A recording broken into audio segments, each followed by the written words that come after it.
It is an American classic, and it's getting more expensive. Yep, we're talking about beef. Prices going up across the board for ground products or steak cuts.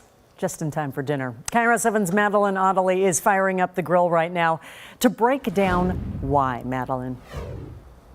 Now, a lot of us are going to be outside grilling for the 4th of July holiday, but those beef prices, they could really sour all the fun. And experts tell us it could take years for these prices to really start to level out.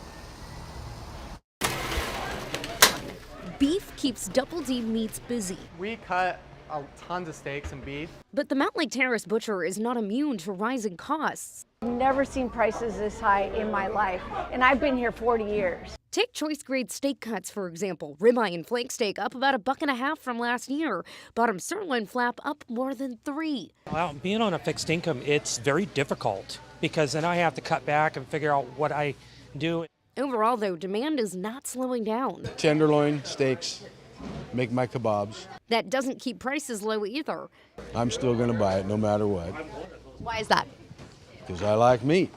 Part of the problem, the U.S. is facing its lowest beef cattle supply in decades. One of the reasons is drought. When there's a lack of rain, there's a lack of grass. And that puts cattle producers in a decision-making proposition. They have to decide how many cattle and how much beef can they raise off the grass that's growing. Jackie Medill with the Washington State Beef Commission says experts believe herds could rebuild over the next few years, but even that won't impact store shelves immediately. It takes 9 months to grow a baby, and then it takes approximately 2 years for that calf to reach full growth and then be translated into beef. So it's a really long stretch of time.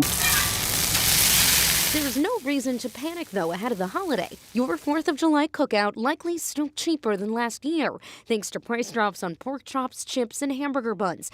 Ground beef, though, that's about 4% higher than what you paid in '24. I think everyone's just still buying beef, even though the prices are so high. I think people love beef and there's no choice and they're willing to pay the extra price.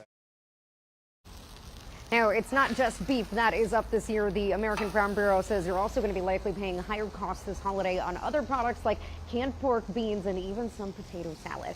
Reporting live, Madeline Ottilie, KIRO 7 News.